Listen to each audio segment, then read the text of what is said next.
ഭരണഘടനയെ സംരക്ഷിക്കുന്നതിനായി ശ്യാമപ്രസാദ് മുഖർജി നടത്തിയിട്ടുള്ള ധീരോദത്തമായ പോരാട്ടങ്ങൾ രാജ്യസ്നേഹികൾക്കെന്നും പ്രചോദനം നൽകുന്നതാണെന്ന് കേന്ദ്ര ഫിഷറീസ് വകുപ്പ് മന്ത്രി ജോർജ് കുര്യൻ ആലുവയിൽ സംഘടിപ്പിച്ച ശ്യാമപ്രസാദ് മുഖർജി ജന്മദിന സമ്മേളനം ഉദ്ഘാടനം ചെയ്ത് സംസാരിക്കുകയായിരുന്നു അദ്ദേഹം. 91ാം ബൂത്ത് കമ്മിറ്റിയുടെ നേതൃത്വത്തിൽ മഹാനാമി ഹാളിൽ നടന്ന സമ്മേളനത്തിൽ ബൂത്ത് പ്രസിഡന്റ് അജിത് കുമാർ അധ്യക്ഷത വഹിച്ചു. ഭാരതീയ ജനസംഘ സ്ഥാപകനും നെഹ്റു മന്ത്രിസഭയിലെ മന്ത്രിയുമായിരുന്ന ശ്യാമപ്രസാദ് മുഖർജിയുടെ ജന്മദിന സമ്മേളനം കേന്ദ്ര ഫിഷറീസ് വകുപ്പ് മന്ത്രി ജോർജ് കുര്യൻ ഉദ്ഘാടനം ചെയ്തു. രാജ്യത്തെ ഒന്നായി കാണുന്നതിനും ഭരണഘടനയെ സംരക്ഷിക്കുന്നതിനുമായി മുഖർജി നടത്തിയിട്ടുള്ള ധീരോദത്തമായ പോരാട്ടങ്ങൾ രാജ്യമെമ്പാടുമുള്ള രാജ്യസ്നേഹികൾക്ക് എന്നും പ്രചോദനം നൽകുന്നതാണെന്ന് ഉദ്ഘാടന പ്രസംഗത്തിൽ കേന്ദ്രമന്ത്രി പറഞ്ഞു.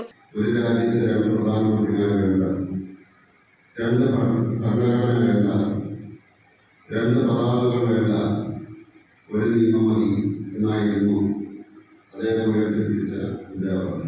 ജില്ലാ president KS. Shaiju, general secretary VK. Basith Kumar, മണ്ഡലം പ്രസിഡന്റ് എ. സെന്തിൽ കുമാർ, യുവമോർച്ച സംസ്ഥാന ജനറൽ സെക്രട്ടറി ദിനിൽ ദിനേശ്, സംസ്ഥാന കൌൺസിൽ അംഗം എം.എൻ. ഗോപി, മണ്ഡലം ജനറൽ സെക്രട്ടറിമാരായ പ്രദീപ് പെരുമ്പടന, കെ.ആർ. റെജി, മുനിസിപ്പൽ കൌൺസിലർമാരായ N. Sreekanth, Sreelatha Radhakrishnan, Indiradevi, general secretary Ratnakumar, Lalji Vamadevan, Somasekharan, Thaneesh Kalappurakkal, AS. Salimon, Rajesh Kunnatheri, Radhakrishnan, Rajendran തുടങ്ങിയവർ സംസാരിച്ചു. News bureau, Aluva.